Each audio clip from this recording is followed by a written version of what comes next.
নেপালে ছাত্র যুব প্রবল বিক্ষোভের জেরে প্রধানমন্ত্রীর পদ থেকে ইস্তফা দিয়েছেন কেপি শর্মা ওলি। পরিস্থিতি নিয়ন্ত্রণে সেনা শাসন জারি করেছে সেনাবাহিনী। অগ্নিগর্ভ পরিস্থিতির মধ্যে নেপালে আটকে পড়েছেন বহু ভারতীয় পর্যটক, যার মধ্যে রয়েছেন পূর্ব বর্ধমানের বাসিন্দারাও। ভারতীয় দূতাবাস ও প্রশাসন নজর রাখছে পরিস্থিতির ওপর, উৎকণ্ঠায় পরিবারের লোকজনেরা। দেখুন। ছাত্র যুব প্রবল বিক্ষোভের মুখে পড়ে প্রধানমন্ত্রীর পদ থেকে ইস্তফা দিয়েছেন কেপি শর্মা ওলি। পুড়িয়ে দেওয়া হয়েছে তার বাসভবনও। এছাড়াও জ্বালিয়ে দেওয়া হয়েছে নেপালের প্রাক্তন প্রধানমন্ত্রী ঝালানাথ খানালের বাড়ি। মৃত্যু হয় তার স্ত্রী রাজ্যলক্ষ্মী চিত্রকরের। এরপরেই নেপালের শাসন ব্যবস্থা নিজেদের হাতে তুলে নেয় সেনাবাহিনী। কার্যত অগ্নিগর্ভ পরিস্থিতি নেপালে। এমন আবহে প্রচুর ভারতীয় পর্যটক আটকে রয়েছে নেপালে, যার মধ্যে পূর্ব বর্ধমানের বেশ কয়েকজন পর্যটক নেপালে গিয়ে আটকে আছে। কেউ গিয়েছেন বেড়াতে, কেউ গিয়েছেন চিকিৎসার জন্য। পূর্ব বর্ধমানের জামালপুর, মন্তেশ্বর, মেমারি, সরাইটিকার, বর্ধমান থেকে প্রায় ৩০ জন নেপালে গিয়েছেন। গত ৪ সেপ্টেম্বর বর্ধমান স্টেশন থেকে নেপাল ভ্রমণে গিয়েছেন তারা। কাঠমান্ডু থেকে প্রায় ২০০ কিলোমিটার দূরে পোখরা এলাকায় হোটেলে রয়েছেন তারা। সেখান থেকে বের হতে সমস্যায় পড়ছেন। মেমারি থেকে ৪ জন, পূর্ব বর্ধমান জেলার বর্ধমান থেকে প্রায় ৬ জন, জামালপুর থেকে ৭ জন, সরাইটিকার থেকে ২ জন, হুগলি থেকে ৬ জন ও জামশেদপুর থেকে কয়েকজন রয়েছেন বলে জানা গিয়েছে। তবে আটকে পড়া পর্যটকরা নেপাল থেকে জানাচ্ছেন তারা সুস্থ এবং স্বাভাবিক আছেন। সেই রকম কোনো অসুবিধা হচ্ছে না। যান চলাচল এবং পরিস্থিতি স্বাভাবিক হলে তারা আবার ফিরে আসবেন। মানে এবার ধরুন আমার বাবা ওখানে আছে, এবার কিছু হয়ে গেলে আমরা ওখান থেকে কি করে নিয়ে আসবো? আমরা তো বহু চিন্তায় আছি।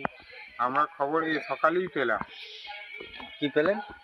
যে এমএলএ সাহেব এসেছিলেন, আমাদেরকে রিপোর্ট দিলেন যে খবর নিয়ে গেলেন যে কে গেছে আপনাদের বাড়ি থেকে, দিয়ে আমি তো বললাম আমার বাবা গেছে। যে এখন তো আমাদের মাথার উপরে এখন বাবাই ছিলেন। এবার আমাদের এখানে তো খুব ভয় লাগছে কি হবে না হবে। আটকে থাকা পর্যটকদের বাড়ি বাড়ি গিয়ে প্রত্যেককে আশ্বস্ত করেন স্থানীয় ব্লক প্রশাসন সহ পঞ্চায়েত আধিকারিকরা।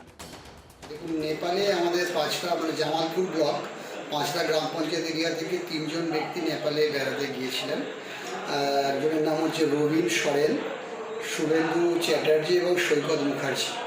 এনাদের সঙ্গে আমাদের ব্লক প্রশাসনের পক্ষ থেকে যোগাযোগ করা হয়েছে, বা আমাদের পুলিশ বা আমার বিধায়ক সাহেব সহ পঞ্চায়েত সমিতির পক্ষ থেকে ওনাদের সঙ্গে যোগাযোগ করা হয়েছে। ওনারা আপাতত বা সেফ জায়গায় আছে। সবসময় ওনাদের সঙ্গে আমাদের যোগাযোগ হচ্ছে। আমরা নিজেরাও, আমি নিজেও ওনাদের সঙ্গে যোগাযোগ করেছি, কথা বলেছি। ওনাদের ফ্যামিলিতেও আমি গিয়েছিলাম, তাদের সঙ্গেও কথা বলেছি। তারা এখন সেফ জায়গায় আছে। যদি কোনো সমস্যা হয় তৎক্ষণাৎ আমাদের সঙ্গে যোগাযোগ রাখতে বলেছি, বা আমরাও যোগাযোগ করছি। তাদেরকে আমার প্রশাসন, টোটাল পূর্ব বর্ধমানের প্রশাসন তাদের সঙ্গে আছে, তাদেরকে আমরা তাদের কি ফিরিয়ে আনার কোনো পরিকল্পনা রয়েছে? হ্যাঁ, অবশ্যই। এখনো পর্যন্ত ওদিকে স্বাভাবিক হয়নি, গাড়ি ঘোড়া চলছে না। সরকার পক্ষ থেকে এটা উদ্যোগ অবশ্যই নেওয়া হবে। এই নিয়ে আমাদের ব্লক প্রশাসন আছেন, ওনারা এই নিয়ে বিস্তারিত বলবেন।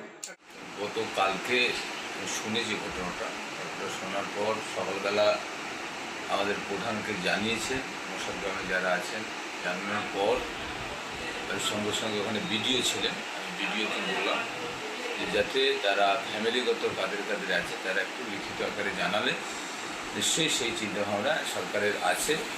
সেটা আমি আজ যেটা ফেসবুকে দেখলাম যে আমাদের মাননীয় মুখ্যমন্ত্রী মমতা বন্দ্যোপাধ্যায় বলেছেন 2 দিন ধৈর্য ধরতে, নিশ্চয়ই যারা আছে তাদের ব্যবস্থা একটা হবে। তারপরেও আমাদের দুয়ারে সরকারে আমাদের পাড়া আমাদের সমাধানে আমাদের বিধায়ক গিয়েছিলেন। আমি তখন ফিরে এসেছি, মানে বিধায়ক ওনাদের বাড়িতে গিয়েছিল, আমি শুনলাম।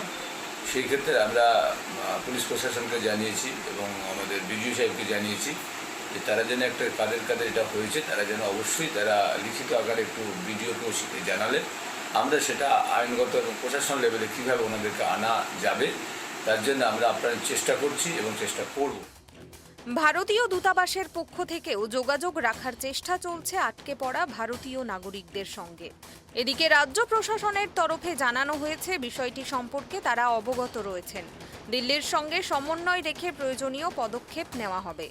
নেপালের মতো প্রতিবেশী দেশে এহেন অস্থিরতা ও সহিংসতা দক্ষিণ এশিয়ার রাজনৈতিক ভারসাম্যে বড় প্রভাব ফেলতে চলেছে বলেই মনে করছেন আন্তর্জাতিক বিশ্লেষকরা।